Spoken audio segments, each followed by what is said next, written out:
un privilegio por muchas vertientes, porque tenemos aquí a quien es el presidente de la Asociación Micológica Coruñesa, al mismo tiempo presidente de la Federación Gallega de Micología, y creo que además el valor añadido de tener hoy una charla que quizás muy poca o casi nadie, o tú quizás exclusivamente, puede dar, y podemos decir que pionera en Galicia. Yo creo que sí.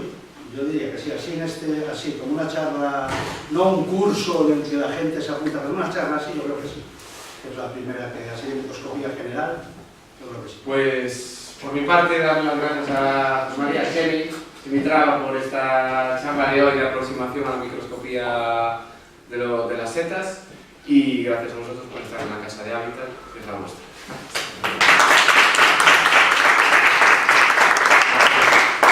Yo también reitero las gracias porque esto fluye, esto parece que fluye y tal.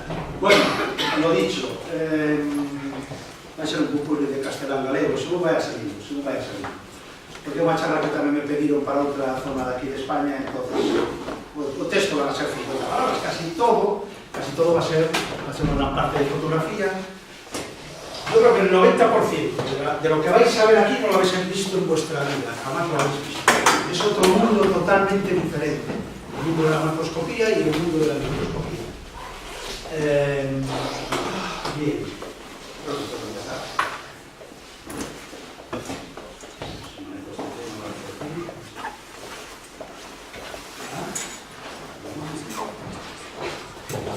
Espera que vuelvas a apagar. Aquí que estoy muy bien.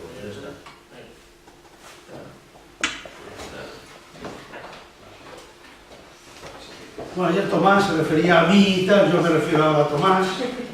Me refiero a Tomás. Estamos corrizados, vale. Se refería a que hay un montón de veces, hay muchas veces en el que no eres capaz de llegar a la especie, ¿no? Incluso al género, a la familia y tal. También con la microscopía muchas veces tampoco eres capaz de llegar especialmente a la especie, al género ya es más sencillo como veremos así ejemplos, ¿no? Entonces, yo siempre voy por partes, ¿no? Entonces, vamos a hacer una pequeña historia, por empezar por algo, una pequeña historia, que yo no es que sea experto en esto, pero una pequeña historia de lo que es la microscopía, lo que es el microscopio, las primeras lentes y tal, muy sencillo, ¿eh? Hablar un poco del microscopio, ¿no? Esto no está, vale. Entonces, lo primero va a ser qué estructuras vamos a estudiar en micología. Es decir, cuando cogemos una seta, ¿qué vamos a mirar ahí en ese cogumelo? ¿Qué vamos a ver? Vamos a ver la carne, vamos a ver el micelio, vamos a ver una lámina, vamos a ver qué es lo que vamos a ver, qué es lo que a lo que nos vamos a acercar. Después veremos materiales y métodos, cómo trabajar, digamos, en el laboratorio. ¿Qué colorantes? La verdad es que todo este orden podía estar totalmente desordenado. Empezar por colorantes reactivos, pasar a materiales y métodos, después principales estructuras, un poco, sabedes como é todo un conxunto, acabar en reaccións microquímicas. Bien. Entonces, veremos que colorantes vamos a utilizar, porque en microscopía a maioría dos tecidos, das estructuras que estudiamos, son transparentes. Entonces veremos o que é un reactivo e o que é un colorante. O colorante que se utiliza para colorear toda a estructura e un reactivo que vai solamente a colorear unha parte que interesa. E estudiaremos as principales reaccións en microscopía micológica que se chaman amiloidía, metacromasía, cianofilia. Hai bastantes máis, pero son as fundamentales. Bueno, entonces, os primeiros pasos. Bueno, pois nada. Outro día escoitei na radio, ou si na tele, que encontraron, en este que zapeando, como se chama, de cuarto milenio, creo que é, non? Iker. No, sí, exactamente. Chamou a un de Vigo, doctor Camacho, que traballa en Vitaslab, antes estaba en Levo Bandín, que debe ser un experto. Entón, hai unha lente de fai 3.000 anos. Impresionante, 3.000 anos, impresionante. Bueno, a partir de aí tamén podemos falar, por ejemplo, Plinio el Viejo, ¿no? Plinio el Viejo, María Pompeya, pois tamén el describe como os cristales poden acabar concentrando, queimando, etc. non? De que temos que falar? De Egipto, dos romanos. Os romanos incluso empezaron a utilizar as lentes para corregir a miopía, isto todo moi vastamente, non? Moi vastamente. Pero, aquí está, o primer microscopio, exactamente. Si miramos en Wikipedia e por aí, seguramente que haberá varios que foron os primeiros que descubriron o microscopio, porque realmente que é un microscopio, non? Entonces, o que sí, facer unha pequena... Isto todo en internet, mirando tamén teño algo de idea, non? Pero bueno, entonces, microscopio, vendo griego, significa micro, pequeño, e escopio, mirar lo pequeño. É a curiosidade do ser humano, sempre temos esa curiosidade. Por eso estamos aquí tamén, o de camiñar, o ir ao monte, tal e cual, a curiosidade de saber o que é, de descubrir, en fin, de ver máis alá, de ver máis grande, de ver máis pequeno, non? Pois eso digo, un tal Janssen, en 1590, así, título, foi o que descubre o primer microscopio, non? Logo, Hooke é importante porque describe, ten esa obra que se chama Mitografía, moi potente, e aí describe a célula, pero a célula morta, non? Despois chega no século XVII, Esteban Leeuwenhoek, non? Que empeza a traballar sobre estructuras vivas, protozoos, bacterias, que é digamos, o que descubre, bueno, o primer bacteriólogo, digamos, non? E este tío fixo sobre 200, 300 microscopios, pero non lle explicou a ninguén, non dixou nada, non dixou algún dibuixo apenas, non?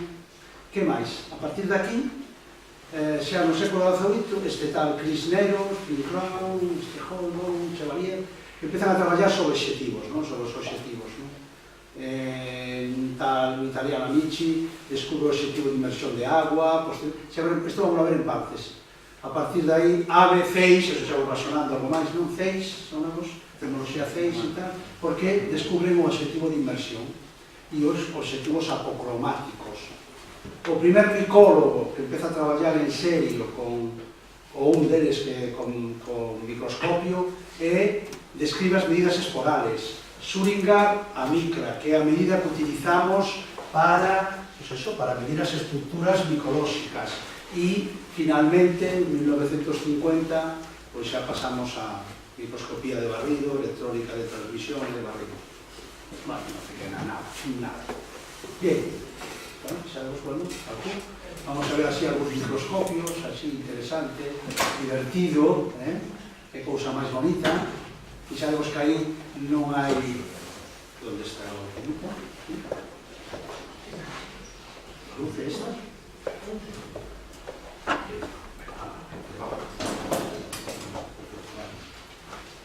Non hai condensador, porque podemos decir que tamén está. Quizá vamos a ter algo máis interesante. Vale, pasamos. Bueno, isto en realidad pasou no Olympus. Estas pequenas fotografías. Isto xa máis está potente, todo isto. Todo unido a imaxe hoxe en día e ao final, pois, o microscopio electrónico. Vale. Vamos a ver 4 cousas do microscopio para saber. O que chaman o ferro, que é máis estativo, que é onde está a base de todo. Temos unha fonte de alimentación, evidentemente, que é halóxena, hoxe en día traballase con LEDs. Despois o micrométrico, que o fai aproximar, o que fai é enfocar, en realidad. O mismo o diafragma de campo, igual que unha cámara fotográfica, verdad? Cerramos o diafragma, abrímolo, se cerramos o diafragma, que facemos? Pois temos máis profundidade de campo, se o abrimos temos menos. E unha lente de campo, que é o que vai a dar a través da luz, vai a dar, logo temos un condensador, o que fai é condensar a luz en ese punto que nos interesa para facer a refracción, porque sabemos que a microscopía, a diferencia de unha lupa, o que fai é que atravesa estructuras transparentes. Veremos que importante é isto, non estructuras como unha lupa, que vemos estructuras sólidas, non son transparentes. Entón, pues máis unha pretina, o revólver, os obxectivos, aquí o vemos de frente, e portoculares, que pode ser moi variado, este en caso de un triocular, porque hoxe en día prima moito a fotografía, Os oculares normalmente son de 10 aumentos, e, bueno, para o final hacer un microscopio deste estilo, ¿no? Vale. Os objetivos, isto é importante. Isto de cara, se alguén se anima a comprar un microscopio, vale? O se hai que saber calibralo, hai que entender ben os objetivos máis comuns, que son de 4, de 10, 40 e de 100. Este é o que suele vir nun microscopio, chamémoslle, profesional, digamos, un microscopio profesional que podamos utilizar para o que vamos a ver a partir de agora, ¿no? Logo hai objetivos alternativos de 20, 60, 200, objetivo de inversión importante, o objetivo de inversión utilízase para 1000 aumentos, utilizas aceite, decíamos que empezamos con inversión de agua, inversión de aceite. Logo hai objetivos planapo, son muitísimo máis caros, de maior resolución, e os símbolos dun objetivo, isto sí. Porque, a ver, aquí hai xente que ten un microscopio, non moita. Canta xente ten microscopio? Bueno, ten Mónica, e por aí, perfecto. Sabedes, bueno, ten unha serie de indicacións, que se parece cando completes un microscopio, pois hai unha serie de indicacións de tipo, por exemplo, tipo de curry que podemos utilizar, que é o máis adecuado, das micras que ten os milímetros que ten, se é un sistema Faraday, que contaste de fases interferencial, o aumento, evidentemente, se é de aceite ou non, porque hoxe en día existen outro tipo de objetivos de, non sei se azulita ou algo así, un tipo de cristal que non necesitan aceite, e isto plan, ácido, en fin. Vale. E logo que esta parte de aquí sempre necesita ser limpada, especialmente un objetivo de 100 con aceite, non? Que onde, bueno, nada, isto tiña que ser máis rápido do que foi, e entonces empezamos por lo importante e é chegar ás estructuras que queremos ver. Bueno, me parecía adecuado explicar un pouco o microscopio sin entrar directamente en materia, ¿no? Muy bien, entonces, vamos a estudiar estructuras macroscópicas, que é dicir, no cogumelo, que vamos a ver no cogumelo? Era o que quería comentar. Vamos a fixarnos en tres partes, si as ten. Primeiro, o velo, que é o velo? Pois é o velo das amanitas, ese velo primario que recubre o fungo cando o cogumelo cando medra, e aí vais estudiar, pois, a volva, vais estudiar os anéis, e vais estudiar os restos de velo que ten no sombreiro. Especialmente en amanitas, isto especialmente en amanitas e copinos. Nada máis, isto vamos a ver exemplos. Pileipenes, vamos a ver aquí estos términos que decías ti onte de palabras, que vai haber palabras aquí, se vai ti os palabras que é a pileipenes, pois é a cutícula, e a pele, que a temos no sombreiro, non ten nada que ver co velo. O velo é esa telilla inicial que ten... A ver, supoño que xa explicaron todo isto, pero imaginamos un ovo cocido, quitamos a cáscara que nos queda un ovo con unha telilla, verdad? Eso sería o velo primario, de acordo? Eso, bien, quitamos o velo primario, queda a cutícula no sombreiro e a cutícula no pé, que se estudia moito menos, pero o que máis se estudia é, chamaselle caulipelis, chamaselle pileipelis, chamaselle cutícula, depende como digamos, tanto no caso dos basidiomicetes e no caso dos ascomicetes o que se estudiará será a carne, e logo o himenio,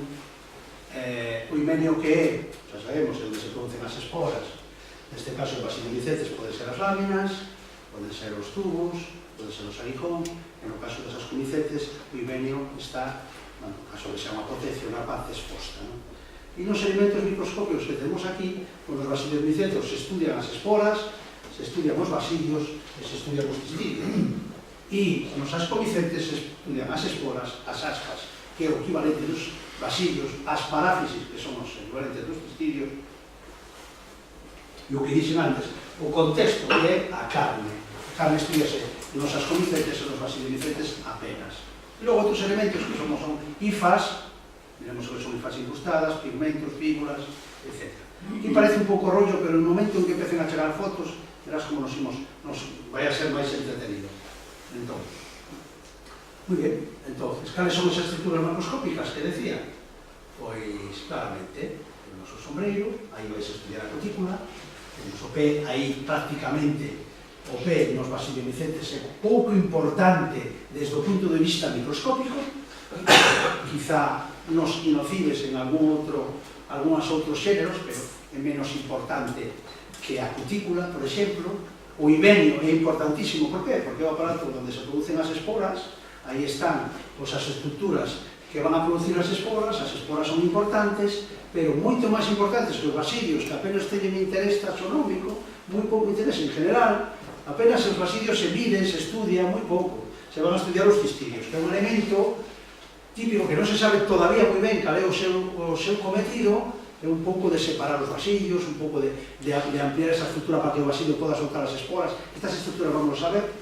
E os cistidios son importantísimos, porque hai centos deles diferentes que poden correr de diferentes formas, exactamente igual que as esporas. É dicir, cando nos enfrentamos ao microscopio cun cogumelo, este é o que vamos a mirar. Dependendo tamén dos xéneros, non? Vamos a mirar a cutícula, o himenio, e vamos a mirar o anel, no caso de amanitas, especialmente no caso de amanitas é a volva, que é máis especial todavía, porque son os fibros que ten. E igual pasaría nas drogarías. Iso é o que vamos a mirar. Muy bien. Pois entonces, que miramos no velo? Bueno, pues aquí vemos un velo primario nunha manita, la manita porfiria. Que ten de especial este velo? Pois ten, pode estar formado únicamente por estas células redondeadas, que se chaman esferocistos, ou poden estar formadas tamén por esferocistos e células alargadas de tipo fibroso. Vedes como isto está feito con floxina, que é un reactivo que colorea deste tono rosado e que en poucas ocasións solamente colorea as membranas e non o interior, o caso de la caria é pouco máis. Pero utilízase pouco. O reactivo colorante, xa veremos, máis utilizado é o rojo combo. Aquí temos outro velo primario, neste caso de un coprinus, volvemos a ver as estructuras, os esferocistos, e esta especie de pelos alargados, que son moi característicos do coprinus lagopus, en concreto. Pero tamén, lagopus é este, sí, exacto. Pero tamén poden ter estructuras de tipo cutis, o sea, como se foran unhas hifas alargadas, máis ou menos anchas, e demais. O sea que no velo, isto pode existir en amanitas e coprinus, pero tiña que empezar por aí. Pileipelis, bien, isto sí é importante porque me falta algo aquí. Sí, ya lo creo. Boa. Perdón, un momentiño, que me falta algo.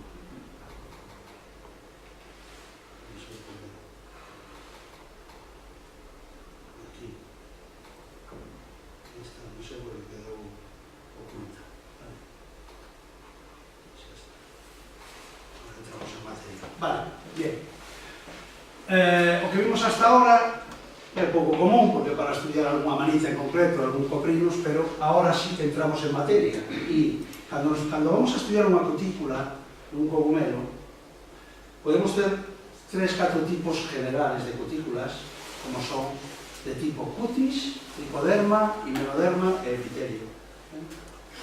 Que a cutis é, pois eso que vimos agora, como unhas hifas alargadas que poden ser máis ou menos anchas, e veremos exemplos. Isto é un tricoderma. De onde ven a palabra tricoderma? Pois ven de igual que tricotar, ven de como se chama? Pelos, non? Como el trico... Sí. Logo temos unha estructura que se chama uniforme e outra estructura que se chama epitelio. Este é o que vamos a topar nas cutículas. Nas cutículas do sombreiro. Vou facer unha cousa. Ora que o vexo, espera un minuto. Xa digo que acabo de preparar e vai... Xa dixe que podía empezar por unha ou por outra. E entón vou facer unha cousa que vai ser máis interesante. Vamos a empezar o proceso agora. Exacto. Vamos a empezar.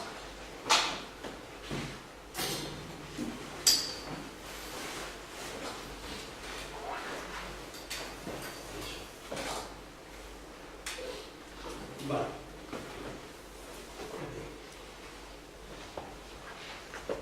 Vale, vamos a empezar primero por los métodos.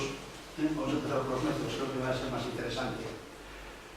Entonces, para traballar con microscopio, igual que no monte, vamos a necesitar un coitelo, vamos a necesitar unha cesta, vamos a necesitar unha roupa xeitada. No caso da microscopía, é unha serie de obxetos que son de primeira necesidade, digamos.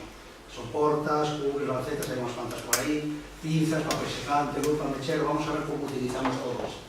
Entonces, donde e como? O primeiro, o que dixen hasta que decía, non? Vamos a, cando temos un cogomelo, vamos a estudiar especialmente a cutícula, como dixemos, como se fai, vamos a ver agora. Vamos a estudiar a lámina, especialmente a arista das láminas, vale, isto no caso dos basiliomicetes, que son dúas das estructuras principales que vamos a mirar en microscopio. A partir de aquí, como se fan estos cortes? Muy bien. Se poden utilizar unha cuchilla, se pode utilizar un bisturí, e o que se fai é que o máis interesante sempre o que ven a continuación, que canto máis menos. Canto menos cortemos, mellor, porque pensade que eso se vai aumentar en moitísimas unidades, especialmente co obxectivo de 100 hasta 1000 por. Entonces, hai varias técnicas. Unha delas é utilizando dúas cuchillas, podemos cortar, este a lámina, podemos recortar para ver a trama, se pode cortar colocando a estrutura a estudiar sobre un porta e cortar tal como se ve aquí. Para todo isto se suele utilizar unha lupa binocular ou unha lupa fleso ou algo similar. Bien, entonces, que se fai? Se coloca a estructura, o sea, a estructura que cortamos, se coloca sobre un porta. Aquí, por exemplo, eu non estou de acordo, eu non utilizaría moitos trociños, senón un ou dous solos, porque senón isto ao final volve este loco. Hai varias opcións, unha é colocar a gota do colorante que vamos a utilizar e posteriormente o cubre o obxeto sobre a gota, ou ben se pode usar por capilaridade, que é como utilizo eu. Colocas sobre a estructura, colocas o cubre e logo unha gota no lateral do cubre e por capilaridade vai entrando na preparación e coloreando as estructuras que queremos ver, ¿no? Para logo pasar a verlas no microscopio. Bien, que reactivos vamos a utilizar en microscopía? Bueno, moi bien. Pois o primer reactivo que se utiliza é a auga, un reactivo universal, porque en moitas ocasións as estructuras moitas veces son transparentes, pero outras veces non. Especialmente, pois moitas esporas son coloreadas e non necesitaremos utilizar reactivos para coloreadas. Bueno, pois os máis comuns, hai cantidade deles, pero os máis comuns son agua, rojo congo amoniacal, azul de lactofenol e bases fortes. Que diferencia hai entre un colorante e un reactivo? Un colorante o que vamos a facer é colorear todas as estructuras. Cando son transparentes é difícil de ver no microscopio porque produce unha refracción, é difícil de apreciar, de apreciar os contornos. Entón se utiliza un colorante universal que se chama rojo congo que colorea todas as estructuras de rosa. Hai a que non lle gusta, é o máis común. Despois de haber feito a preparación, de cortar finamente, colocar o cubre, aplastar un pouquiño, botar unha gota no lateral, esperar a que eso todo coloree e pasamos a mirarlo no microscopio. Bien. Tamén utilizamos o rojo con amoniacal, se utiliza porque o amoníaco, as bases fortes, o que fan é, cando traballamos con estructuras secas, moitas veces se traballa con estructuras secas, con esicatas, que se chaman o herbario, non? Se utilizan estos reactivos, o amoníaco, as bases, o H, se utilizan para rehidratar as estructuras, vale? Para rehidratar as estructuras. Se utilizas o rojo congo xa con amoníaco, pois desa maneira estás traballando en un solo paso, non? E logo temos os reactivos que o que fan é que van a reaccionar non con toda a estructura que ti tes ali, sino que solamente con algunhas partes que interesan. Estes reactivos O máis común é o reactivo máis utilizado, o reactivo de Meltzer, o reactivo iodados, hai varios diferentes, como pode ser Rubol, Iki, e a base súa é o iodo, que o iodo que fai é colorea o almidón que hai nas estruturas, porque moitos cogumelos están feitos, teñen en gran parte almidón. Entonces veremos que diferencia vai haber entre ver con auga, con rojo Congo, con Meltzer, que o momento de utilizar o reactivo que debes utilizar, ¿no? E se chama amiloidía e destinoidía se utiliza co reactivo de Meltzer. Por que nos vale isto? Porque, igual que si nunha rúsula, moitos sabemos que si pica estamos nun grupo, e se non pica estamos noutro, ou nun cogumelo, se ten volva estamos nun grupo, se non ten volva podemos estar en outro, aquí pasa exactamente o mismo. Cando utilizamos o Meltzer, se iso se colorea, como veremos, dun color determinado, neste caso azul negruzco, sabemos que é unha estrutura amiloide. Por tanto, xa nos está enseñando algo. Sabemos que é unha estrutura destinoide, xa nos está dicindo algo. Son máis datos que nos van a axudar. Despois temos outro reactivo que se chama azul decresivo, que fai a metacromasía e autocromasía. Meta quer decir que vai a producir un color diferente do reactivo, e autocromasía que vai a tomar o mismo color do reactivo. A cianofilia é algo similar, é dicir, se traballa con azul de algodón, ou un azul láctico, e o que fai é colorea as estruturas, as membranas, ou os elementos ornamentales das esporas en concreto, solo das esporas. O outro é de todo, solo das esporas de color azulado. Vamos a ver exemplos de todo isto. Logo temos reactivos sulfaldeiros, eu explico porque se utiliza especialmente en rúsulas, que é un xénero que eu lle dedico, e o mismo con fusina filicada, tamén se utiliza especialmente para rúsulas e lactarios. Entón, temos uns reactivos generales e outros reactivos específicos. Bien, e agora vamos a empezar a ver. Vale. Preparacións en agua. Aquí temos unhas esporas de unha satirela. Satirelas, ou champiñóns, que color teñen? Que color son as esporas? De color pardo ou púrpura. Por eso, ao principio, ao final do seu proceso, un champiñón acaba tendo as láminas de color pardo negruzco, porque as súas esporas teñen esta coloración. Cando teñen millóns de esporas pegadas ás láminas, producen que a lámina teña ese color. En principio son máis ou menos pálidas e tal, igual pasa a Germania gigante, igual pasa... Eso é un clásico no sentido de que por que os cortinarios collen o color ferruginoso das láminas? Se ao principio son azules, porque o color das esporas son de color ferruginoso. Eso é bastante... Non sempre pasa así, porque o tricoloma ecuestre, o que falamos onte, ten as láminas amarelas, pero a súa esporada é blanca, non? Eso é por outras estruturas que teñen na trama laminar. Por lo tanto, preparacións en auga se poden facer con esporas ou con outras estruturas que nos interesa ver si teñen color, si hai pigmento, algún tipo de pigmento, amarelos, marróns, porque esos pigmentos, se os teñimos con rojo Congo, con outros colorantes fortes, van a desaparecer. E interesa saber si teñen pigmentos, algún tipo de pigmento. É moi común en micoloxía estudiar os pigmentos, as incrustacións, si teñen diferentes tonos nas membranas, etc. Vale. Ahora temos preparacións en rojo Congo, pois isto é un pouco, non? Simplemente colorea todo de vermello máis ou menos oscuro. E isto, que parece algo diferente, en realidad é unha asca de un ascomicete. Non toda a vez, vemos que aquí dentro están dúas esporas. Unha asca de un ascomicete. Bien, que máis temos? Pois mira, que decíamos o azul de lactoferol. Este azul o que vai facer é colorear. Esta estrutura, se a vemos sin colorear, apenas se observa estas verrugas, esta estrutura, esta ornamentación que teñen as esporas deste ascomicete. Entón nos vai axudar moito, porque a veces esta ornamentación é moi diferente, pode ser estriada, simplemente aquí temos uns puntos máis ou menos grosos e que deixan ver o interior máis ou menos claro. Isto se utiliza desta maneira.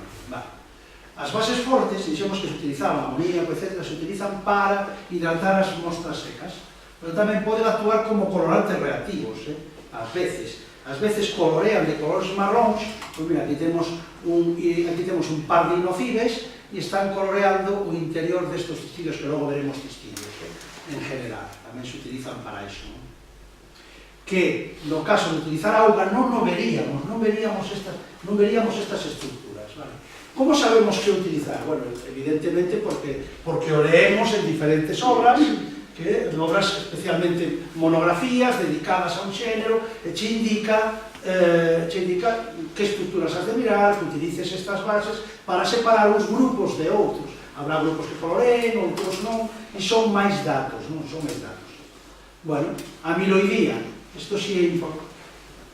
Amiloidía, eu fui antes, está claro, que quede sobre, non se tiraste. Vale, que é amiloidía? Pois dicíamos que é unha reacción, é amiloide cando o reactivo de Melzer ou o reactivo iodado produce unha coloración azulada, gris azulada, azul negruzca en ciertas estructuras. Neste caso, estamos falando dunha peciza. As pecizas, para diferenciar pecizas de otidias e de outros ascomicetes similares que tienen apotecio, que son como copas, será unha peciza, non será unha peciza, pois é tan sinxelo como facer un corte do ascomicete, un corte da parte do himenio, que é na parte de fora, na parte da copa, aí ten un himenio, ten un himenio externo, aberto ao exterior para soltar as esporas, porque o asco vai abrir este opérculo, esta zona da asca, que van a saltar as esporas ao exterior.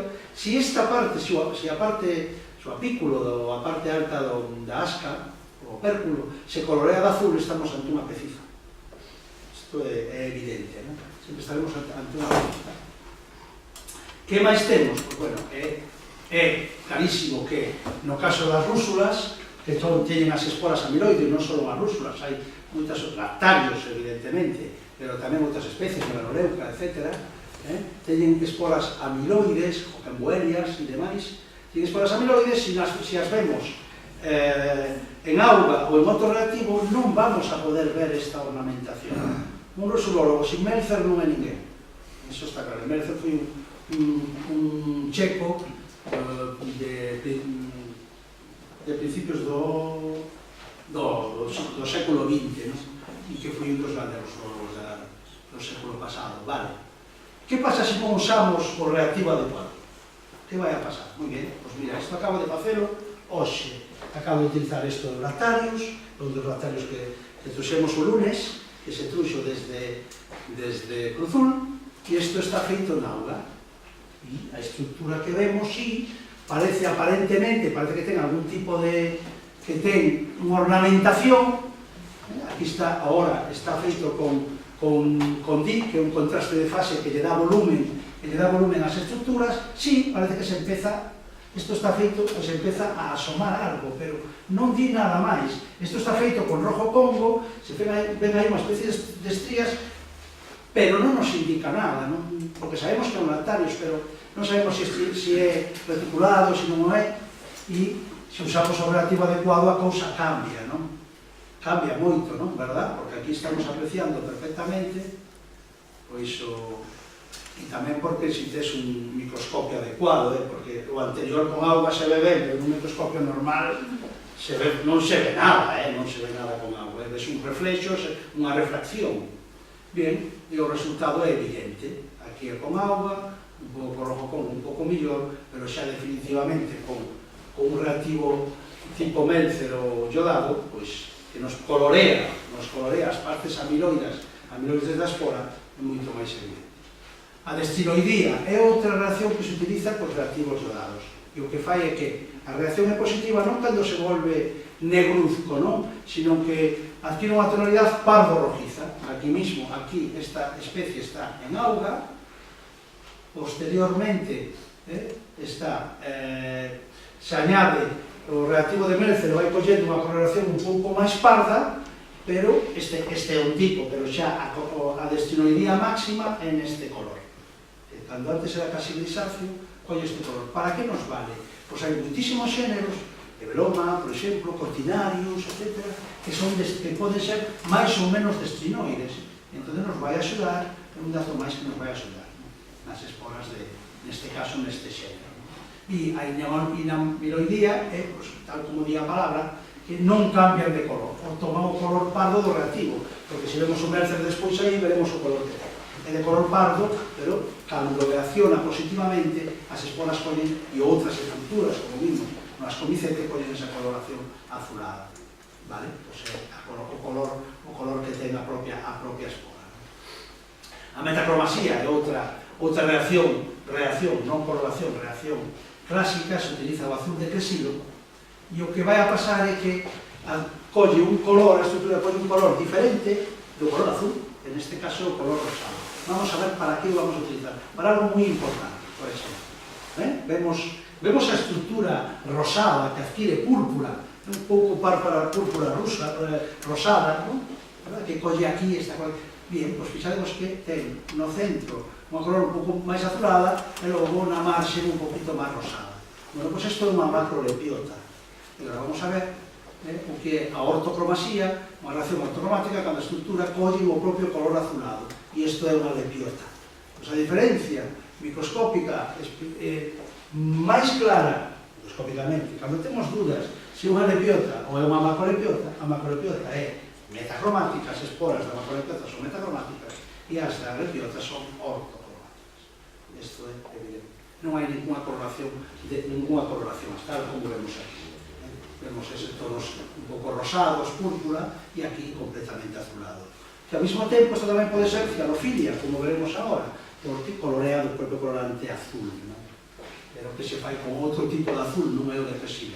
A cianofilia, se temos por cianofilia, que decíamos antes, que tingue as paredes e a ornamentación de cor azul. E se non o tingue de cor azul, que é o máis habitual, é a cianófila, Bien, e aquí vemos como coloreou esta é como a espora, non sempre. Que sucede con este azul? Mónica sempre quer saber como é este, non? Bueno, porque hai que quentalo, é moi viscoso, é moi visgueito. E se utilizas a técnica que uso eu de capilaridade, costalle moito entrar, é moi visguento, é moi difícil, entón se axuda con un mechero. Non olvidou de traer aquí, poñer un mechero aí, non creo que o puxe. É interesante a veces quentar un pouco a estructura para activar que o reactivo reaccione cas estructuras que ten que reaccionar dentro das esporas, en este caso, porque a cianofilia solamente é cas esporas. Pero se observa perfectamente como colle esos tonos non dá. Bien, aquí dixe para finalizar, pero estaba ao final, pero vamos a ver algúns reactivos máis que se utilizan. Hai cantidad de reactivos, poden poñer unha lista, empezar a poñer unha lista e máis ten reactivos diferentes que se poden usar, pero estes son os principales. Un 90% que se utilizan é o que está aquí posto, o hongo, auga, diferentes azules, pero cando traballas nun xénero en concreto, como no meu caso, no xénero rúsula, pois utilizamos reactivos sulfaldehídos, que son con ácido sulfúrico. Ácido sulfúrico se pode utilizar vainillina, se pode utilizar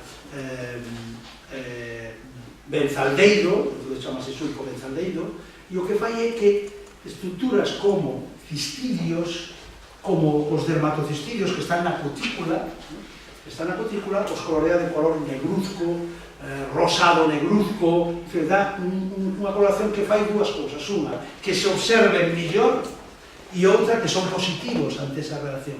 Poden ser máis ou menos positivo, e todo que axude en rúsulas, benvido que sea, por lo complexas que son. Tamén temos as rúsulas un tipo de pelos diferentes, que é no caso do subxénero Amenula, que solamente teñen o subxénero Amenula, que veremos que pelos son uns pelos moi alargados que están na cutícula dese grupito de rúsulas, esas que huelen con esa olor tan penetrante. Logo, o que decía, distintos tipos de pigmentos e incrustacións que a veces interesa, sabendo en que xénero estás, interesa facelo con auga, solamente para ver esas coloracións. E logo vemos unha estructura que se chama fíbula, que é igual que pica ou non pica. Ten fíbulas, non ten fíbulas. Se ten fíbulas, estamos ante estos 700 xéneros. E se non ten fíbulas, está ante ese outro xénero. A fíbula está relacionada co crecemento da hifa. A hifa crece, vai crecendo un dos núcleos por un lateral, e agora vemos como é unha fíbula, é como unha especie de coda, máis ou menos unha cousa acodada, e hai que buscala. Se ten fíbulas, estamos moitas veces en grupos como as ticromatáceas, que temos cantidad de xéneros. Cantidad de xéneros non sabemos se é un diófilo, se non sei que, que será outra das relacións hacia a siderofilia, pero bueno, que non sabemos se estamos ante un grupo e outro, buscamos figuras, se hai figuras, non se fala máis de outro. Bueno, pois no caso de correlativos sulfaldeiros, fixademos que coloración, esta coloración marrón, un pouco máis rosadiña e tal. Esta foto está feita con un contraste de fases interferencial, por eso se ve así como se ve con volumen, se ve con bueno, porque está en 3 dimensións, ten volumen, porque traballa con luz polarizada e dá moita información, a verdad, porque a veces isto é difícil de ver, de separar isto, por exemplo, separar estos dermatocistidios, separarlos dos pelos, estos son pelillos, é outra cousa diferente, non teñen ningún contido dentro. As hifas de Belzer é outra estructura que se estudia en rúsulas e é un grupo que se chama a sección incrustatura, que hai unha reacción moi bonita, pero hai reaccións bonitas que é, primeiro que fase a cutícula, o que dixemos, cortas, en realidad nas rúsulas, que tamén se pode facer en outras, o que se fai é pelalas. Como as rúsulas se poden, moitas delas, podes retirar a cutícula, esa cutícula despois rascas a parte da carne para deixar menos carne posible, porque tío, o que queres ver é a parte externa da pila e pele, a verdadeira pele, sabes? O que é a dermis, digamos. Entonces, utilizas, cortas o máis fino como sempre, que nin o vexas. O mellor é que nin vexas o corte que faz. Lo vexas a lupa, pero que non o vexas cos ollos. Bien, entón utilizas fuchsina fenicada, que teño por aí, que é un color púrpura rojizo, que dá uns reflexos ás veces como de arcoíris cando queda seco. Utilizas eso durante 10 minutos, logo lavas con auga e logo metes clorídrico para arrastrar as incrustacións que podan quedar de esa fuchsina. Cando esas incrustacións aguantan o ácido clorídrico, é o que se chama unha IFA, esas IFAs que son unha IFA ácido resistente, e chamase IFAs de Meltzer, ou incrustacións, ou IFAs incrustadas, e teñen un grupo de rúsulas, que se chama incrustación, nas cuales está, por exemplo, de xente que sepa un poquinho, a rúsula Turci, por exemplo, a rúsula resigalina, por exemplo, ten estas incrustacións. E a veces son difíciles de ver, a veces se ven incluso directamente en auga, pero, bueno, non expliquei o que era, pero aquí están non? Se ven aquí esta especie de manchiñas, como de granos que quedan nas hifas da cutícula. E logo, isto é o que é unha fíbula. Unha fíbula é a unión entre dúas hifas, a unión entre dúas hifas fai como esta especie de codo. Eso é unha fíbula. E nos vale para saber que esta especie ten fíbulas, por lo tanto, se ten fíbulas vai pertencer a unha destas especies. Se non o ten, pois non. É moito máis fácil, moito máis difícil decir que non ten fíbulas, porque a veces non as encontras.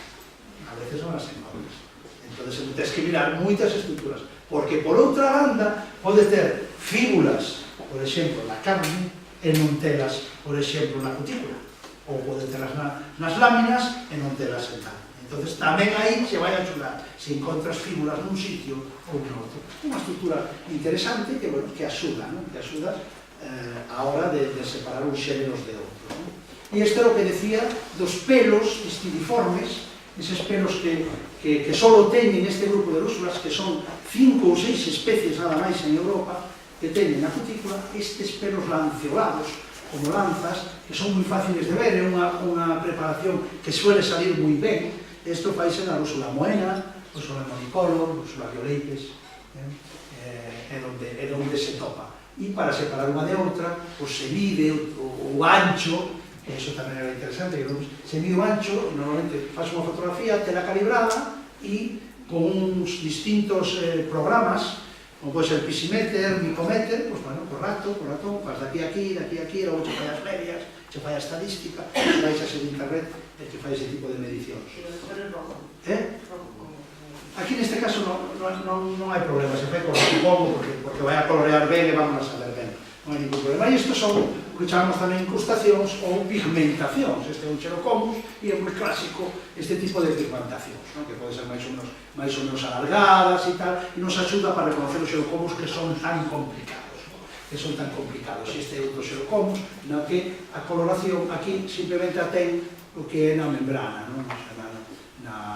engranado da IFA e non no interior, como neste caso. Vale, creo que aquí era o último, entonces. E agora que vimos un pouco os métodos de traballo, como cortar, como probar os reactivos que temos, pois vamos a ir a onde estábamos ao principio. E era os tipos de Filiperis que vamos a estudiar en cada un deles. E era, estudiaremos, decíamos. Vale. Bien, pois que nos vamos a encontrar na cutícula? Xa vimos algunhas fotografías. Cando tamén nos vamos a encontrar que as cutículas poden ser diferentes en uns xéneros e en outros, e dentro de cada xénero ten un valor taxonómico a hora de separar unha especie de outra. Por exemplo, en lepiotas.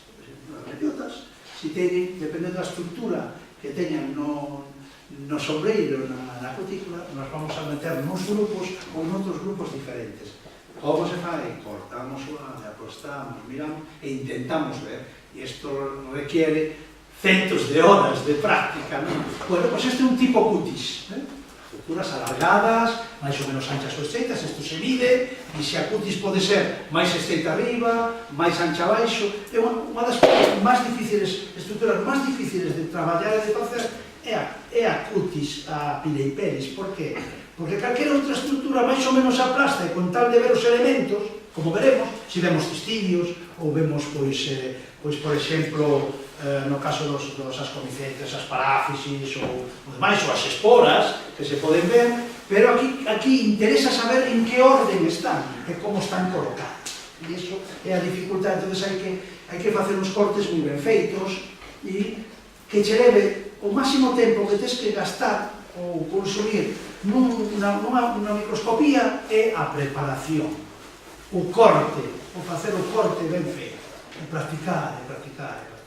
Facer o corte o máis pequeniño posible. Por qué? Porque pensade que ese corte tan pequeno ten micras de anchura. E nós estamos mirando estructuras que miden 3 micras, 4, 5. Van a quedar unhas apelotonadas encima de outras e non vamos a ser capaces de ver nada. Se non temos tamén, que te axuda moito, pois eso, un sistema DIN, de contraste de fases interferencial, que o que fai é, pois eso, xoga as estructuras e se ve de outra maneira. Isto está feito un pouco con contraste. Vale, pois isto é de tipo tricoderma, pelos, tricotar é, pois eso, é coser, non? En fin, pois aquí vemos como son como pelos que salen da estructura principal da carne, salen ese tipo de pelos.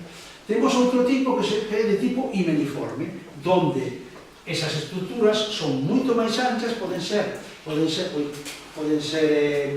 vamos a ver, un pouco ovoides, máis ou menos esféricas, subesféricas, incluso piriformes neste caso. E isto é, en concreto, o plúteus, os plúteus teñen este tipo de estructura, o plúteo romeri, un plúteo moi bonito, de color amarelo, non sei se vos sona, e esa estructura que está feita en auga, teñen ese color o que son, non son tecidos, é a estructura da cutícula. Logo, hai outro tipo intermedio que se chama empalizada, ou tamén se chama de tipo puzzle ou de tipo driófila. Por qué? Polibia diófila, ou Dinopus diófilos, ten esta estructura. Por exemplo, este en concreto é un Gymnophilus. Non sei se é, creo que o Spectabilis, que ten esta estructura tipo puzzle. Xa non temos unhas hifas alargadas, xa non temos unha estructura himeniforme nin uns pelos, sino como entrevelado. Logo temos outra de tipo epitelio. O tipo epitelio é como se foran os esferocistos das rúsulas, unhas células redondeadas que cubren toda a cutícula. É dicir, pero hai cousas intermedias. Podemos ter tipo epitelio, pero tamén con tipo tricoderma. Entón xa teñen diferentes nombres, e aí hai que xa ir al fino para intentar ver esas estructuras. No caso das ascomicetes, isto todo era basidiomicetes, no caso das ascomicetes que dixemos antes ao principio, vai interesar ver no himenio, esta parte, a parte a parte externa, digamos que está a parte externa, no, bueno, neste caso, digamos, a parte interna, pero bueno, interesa ver se ten algún tipo de pelos, como veremos agora, e interesa ver o que é a carne, o contexto, porque ten varias capas, e esas capas poden ter estructuras diferentes.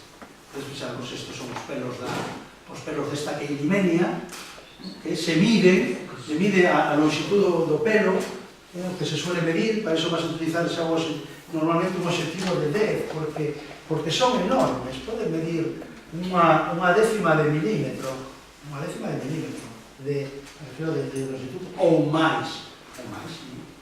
Vale. No caso non recordo agora se esta, este é o que se chama o estípulo rectal, non é unha foto moi tal, porque é difícil, pero empeza con a estructura, vai pasando a outra, e creo que no siguiente se vai a ver algo mellor, vale? Isto é por ver que esporas máis diferentes, e o estípulo rectal é o que está aquí abaixo, parte desto que vemos aquí tan distinto, e isto é un tricoglossum, efectivamente, un tricoglossum, e creo que o tricoglossum clásico de esta perdido en Figueira, tenemos que esporas máis diferentes, a ver como sabe. E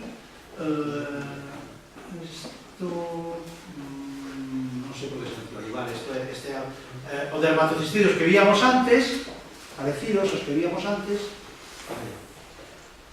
está na cutícula das rúsulas, e aquí sí se distingue moi ben o que son os pelos do que o dermatocistido, con este tipo de óptica e de contraste.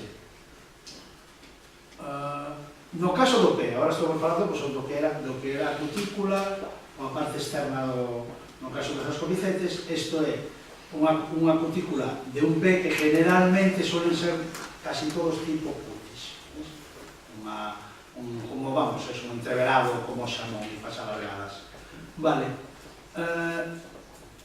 entonces pasamos á parte do imenio, a parte fértil, tanto os basidiomicetes como os ascomicetes. Que vamos a mirar no imenio? Pensemos, bueno, nas láminas, por exemplo, ou nos tubos. Mira unha lámina porque é que máis cercano temos. Bueno, pues nos basidiomicetes interesa ver especialmente nas láminas a arista, o borde da lámina, é onde están a maioría dos elementos a estudiar. Basidios, cistidios ou basidios moi pouco, cistidios e outras estructuras que se poden chamar hifas terminales, que non son como cistidios, e no caso das comicetes vamos a estudiar, tal como vemos aquí, no caso das comicetes vamos a estudiar a asca como é, como son as esporas e como son as paráfisis. As paráfisis son esas estructuras que entran nestas ascas, como nos basidiomicetes, esas estructuras que están entre os basidios, que se chaman cistidios. Vamos a ver ejemplos e vamos a ver ben. Bueno, pois, unha lámina, un clásico, na arista da lámina que se ve nun basidiomicete, pois temos, isto é un salido anterior. Se digo que estaba como estaba.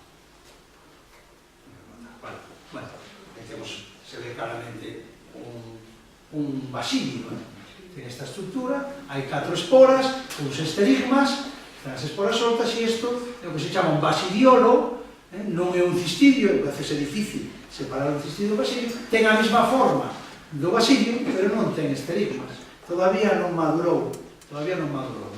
E agora, o que digo é, no siguiente, o que si temos, aquí xa se ve, vemos o basidio que xa perdía as esporas, isto é un cistidio, fixademos que é diferente este outro tipo, porque pode ter tipos diferentes, isto chamase la geliforme, como logo veremos, e aquí temos un basidiolo, máis estreito, pero que ten a forma do basidio, basidiolos, cistidios, basidios, e logo a trama interna, que non se aprecia porque está máis profunda, unha trama que pode ser regular e irregular, porque non se estudia moito, a trama non é algo que se estudie moito. De feito, por exemplo, no xénero Rúsula, as láminas apenas se estudian, nada dentro das láminas. En o caso dos basidiomicetes, pois é diferente. Temos as ascas, as esporas no interior, e o que se chaman as paráfisis, como veremos, só poden ser diferentes entre si. Esta é unha paráfisis clásica, cilíndrica, alargada, que pode ter no ápice final, na parte final, máis ou menos ancha ou non, acabado nunha especie de cabeza, que se chama capitulado. Pode ter septos. Septos son cortes, como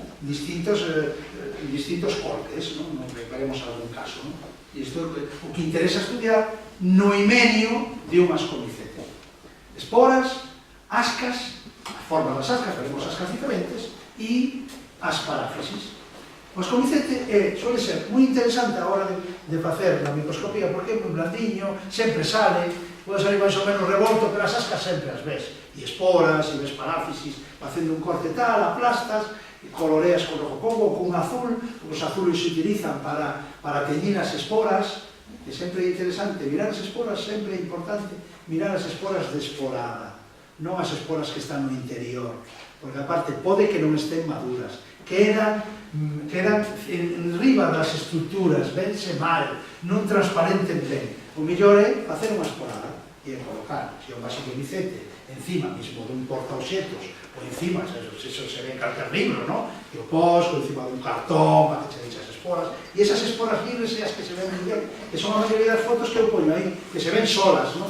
Porque se ven de esporada. E aí é como se poden medir ben, o método este, dos distintos programas que hai, non? Bien, pues unha vez que vimos basilos e ascos son diferentes, vamos a estudiar que estruturas vamos a ver. Pues temos esporas, como dixemos, cistillos, os basilos estudian poucas veces dentro de certos xéneros, interesa se son máis cortos, máis largos, pero pouco, eso pouco. E logo, nos ascomicetes, ascas, paráfisis, hifas, e faltaría o contexto, que é o estípulo tal, etc. Unha serie de partes que ten especialmente esta parte, estípulo tal, que é a parte final. Bien, e logo outros, como dixemos, elementos e figuras que quedaron ao final. Bueno, pois esporas, hai cantidad de formas planas, planamente, pois temos, que podemos decir da forma esporal? Pode ser esférica, subesférica, anchamente elipsoidal, estrechamente elipsoidal, máis ou menos cilíndrica, ovoide, chamase, cuadrangular, máis ou menos fusiforme, que é máis ancho que tal, hai cantidad de todo, pero isto simplemente é un dibuixo, porque logo veremos en realidad como poden ser, non? Isto se chama lacriforme, alantoide, faseoliforme, que significa que ten forma de fava, faseoliforme de haba, alantoide como a salchicha, ou pode ser de tipo hexagonal ou con angulosa, e veremos como a forma esporal nos vai axudar a distinguir uns xéneros de outros, como nos pasa a propia macroscopía. Se unha especie ten volva ou ten anel, sabemos que é unha manita. Se unha especie ten láminas ferruxinosas, pois aquí pasa algo similar, como veremos en algún exemplo. Bien, dice que había diferentes formas, pero hai diferentes tipos e diferentes ornamentacións, que é todo o que teñimos para ver. Bueno, aquí se ve un pouquinho máis. Xa estamos vendo xa esporas angulosas, estamos vendo esporas piriformes, angulosas e tipo baciliforme, e coas súas ornamentacións, que nos van a dar moita información. Está claro que rúsulas, estos lactarius, e aquí temos as dúas, aquí temos, por exemplo, aquelo que vimos de melanoleucas, o gembuelias e demais, temos aí distintas ornamentacións. Vamos a ver, hai cantidad de esporas diferentes, muitísimas esporas distintas. O primeiro que observamos é que esta espora, efectivamente, pertenece aos ascomicetes porque están dentro dunha estrutura que é a asca, que pode ser moi diversa. E as demais son, pois mira, total angulosas, etc. Pero, para que nos vale isto? Que podemos sacar en claro? Por exemplo, nesto vou a dar algúns exemplos que están moi claros. Por exemplo, isto é o Coprinus kimurae, para salir despois, e o Coprinus lagatus. Os que estuveron onte aquí, Tomás contou que unha veciña lle saliu un Coprinus, unha seta, saliu unha seta no parque, que non sabía o que era, estaba a mellor ali metido lejía e metido de todo. Entonces, Tomás pasou a min o lunes para ver se podía ver, a verdad que era un trozo de nada, porque estaba completamente, os Coprinus, como son delicuescentes, estaba totalmente espachurrado. pero non sabía que esa zona espachurrada, que queda de tinta e hai inmensidade de esporas, non? Ca suerte de que as esporas eran redondeadas, esféricas. E solamente hai 3 coprinos que se sepan en Europa que teñen esporas redondeadas. Por tanto, xa un dato fabuloso que me indicaba por onde podía ir. E a única especie, porque as outras dúas especies non teñen un hábitat totalmente diferente, e este kimurai é unha especie que sale nas alfombras dos coches, nos felpudos, de zonas húmedas e demais, sale o kimurai. Claro que me faltaba mirar o velo, porque sabemos que nos coprinos hai que mirar o velo. Si ten esos esferocistos redondeados, si ten hifas alargadas, entreveradas entre uns esferocistos ou non. Eso me faltaba, pero evidentemente non lle vou facer o ADN, que sería o seguinte paso. Pero isto xa me axuda moitísimo que é o coprino kimurai, porque a maioría das escolas dos coprinos suelen ter este aspecto, a veces ten aspecto de vitra, así, son interesantes os coprinos as esporas, é interesante, cousa que ao mellor en outros xéneros as esporas son todas moi parecidas entre sí, que creo que veremos algo.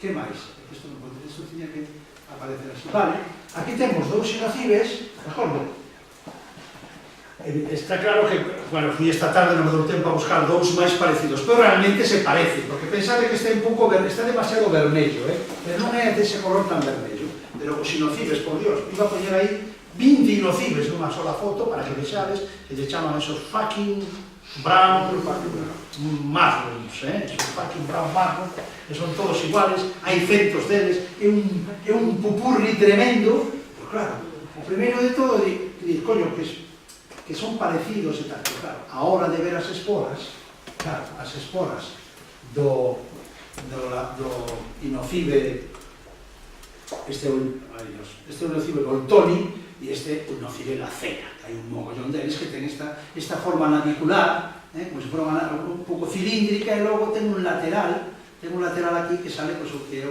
o apéndice hilar, está aí nese lateral. E está claro que as especies son diferentes entre sí, son moi parecidas que sean. Os axuda no xénero inocibe, hai 2 tipos de esporas, esporas lisas e esporas angulosas, máis ou menos ángulos. Que máis? Por exemplo, aquí temos estas esporas que son como hexagonales, un pouco casi redondeadas, que poden ter moitos ángulos distintos, e estamos ante a espora dun entoloma. A espora dun entoloma é así, ou hexagonal, pentagonal, máis ou menos simétrica ou non, isodiamétrica, que se di, pode ter ángulos diferentes, non é como a anterior, isto é distinto, isto é unha cousa máis angulosa, senón que isto é como un pouco máis plano, non? Por lo tanto, se queremos diferenciar o calocibe gambosa, que é un tricolobacácea, do entoloma sinuatum, é ben fácil, porque o calocibe gambosa ten estas esporas, esporas clásicas de tricoloma, de liófilum, de parasmius, etc. Son esporas non lisas de todo, pero con elipsoides, máis ou menos anchamente elipsoides, un pouco tirando a cilíndricas, pero entoloma sinuatum, que este non é entoloma sinuatum, pero eso porque non tiña esporas de entoloma sinuatum, pero é moi similar a isto, esporas angulosas, que nos vai dicir simplemente con mirar o microscopio, que se é un microscopio ben malo, nos vamos a mirar as esporas dese supuesta calocibe gambosa, e resulta que son así, non é unha calocibe gambosa. Para que nos axuda, para que nos vale isto. Que máis? Las de los ascos, as comicetes chamamos de ascos. É ben fácil separar un ascomicete de un basidiomicete a nivel de microscopio, porque a nivel de macroscopía, vale, se ten forma de peciza, pero pensar unha cousa, se hai 1 millón de especies, 950.000 son ascomicetes, e os outros restos son basidiomicete. A maioría son así, pequeniños, porque, por exemplo, hai moitas veces que non sabes se é un asco ou un basidiomiceto, falando desas cousas pequeniñas, de colores e tal, e isto xa nos leva a conclusión de que é un ascomicete. Xa vemos esa espora, como é arrugada e tal e cual. Aquí temos outro ascomicete, dentro de Genea. Isto é o do Trichoglossum, mirade como aquelas esporas alargadas que víamos. Pois aquí dentro desta asca pode haber 16, 32, 28, e aquí temos outro tipo tamén dentro dun saco.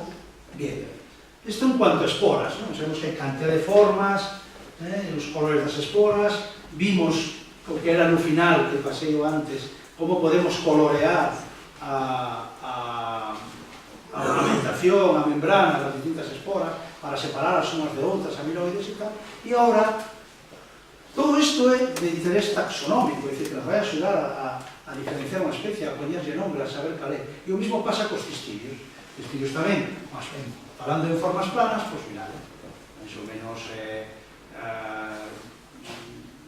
pois mira, esférica, subesférica, esferopedunculada, ovoide, forma de maza, como se chama, non me acordo agora, bueno. E aquí vemos algún outro tipo de estructura moi clásica, que xa cos nombres, cos palabras, como son la geniforme, todo que é ancho aquí, logo ten un cuello, que pode ser máis ou menos largo, este cuello logo pode acabar capitado ou non, isto chamase lecitiforme, isto chamase tibiforme, isto é moniliforme, isto é cilíndrico flexuoso, isto é forma de utriforme, como ten forma de útero, máis ou menos ancho, para iso hai que medir, e cantidad de outros, isto chamase insecto, cistidios tamén se le chama metuloides, porque teñen dúas membranas, máis ou menos por aquí, máis ou menos fusiformes, máis anchos e logo estreita, etc. En plano, hai muitísimos cistidios, por lo tanto nos vai axudar moito mirar o microscopio. Se tratamos de ver esta nos vai axudar. Pero se xa nos fixamos, xa con un pouco máis de matiz, esas formas tamén teñen ornamentacións, tamén teñen diferentes, pois mira, isto chamase empero de ortiga, que é moi clásico das melanoleucas. Isto é típico das micenas, as micenas teñen uns cistidios moi curiosos, isto é así polariforme, que tamén poden ter as micenas e outros xéneros relacionados. Isto é típico dos severomas, por exemplo, vemos algún aí, isto é o que decíamos, lecitiforme, moi bonito en galerinas, que é o que víamos na primeira fotografía de todas, que era esta especie de estructuras tibiformes ou lecitiformes. E temos isto é un everoma clásico, con estas estructuras de tipo lageniforme. Aquí os everomas son moi complexos, entonces o que fan é medir as anchuras desto de 100 ou 200, é unha cosa moi curiosa, estadística que non sei se leva a algo, non son tan complicados, a xente ten que inventar a ver como, tendo ADN, non? Na obra, mediante, como podemos separar os everomas en grupos según a anchura desta parte apical dos cistidios. E temos este glúteos, un cistidio bonitos tamén de tipo lageniforme, un pouco, con eses ápices que poden ser 2 ou 3 coronas na parte alta.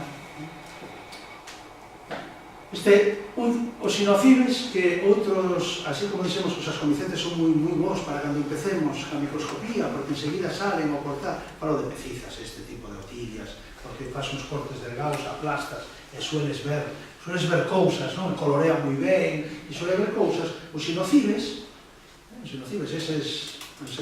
eses brown, tal, eses suelen ter todas este tipo de estructuras que se chaman metuloides, porque teñen unha doble membrana, con cristales no ápice, suelen ser de oxalato cálcico, a veces non, máis estreitos. E aquí, o que interesa saber é se estes cistidios, metuloides en general, ou máis ou menos tal, están nas láminas, están no pé, a que altura están do pé, a que altura non están, detalles. E logo, pois esos cistidios capitados, filiformes, dunha galerina, como víamos un pouco ao principio, é a mesma especie da foto inicial. E aquí temos de tipo micena, como decíamos, con esos divertículos e demais. E logo, aquí pasando os ascomicetes, víamos aquelas paráfisis clásicas, como un cilindro alargado, como uns pelos alargados, e esta é a da pseudomófila. Sabemos que cousa máis bonita, non? Catenulados, que van encadenándose, e acá rematan así, e unha cousa super bella, moi bonita, preciosa. Sí, é a peciza de onte, que dixen eu, que íbamos a ver no interior. A peciza pseudomófila que sale nas nosas praias, directamente asociado a mófila arenaria na area da playa, vamos, onde depois casi a toalla. E aí sale, a especie xa é bonita, pero que a microscopía é preciosa. Como vemos claramente, unhas comicete, porque ten os ascos en o interior están as esporas. E aquí temos outro tipo de paráfisis, temos outro tipo de esporas con paráfisis máis claras, máis clásicas, septadas e que van ancheando hacia o ápice.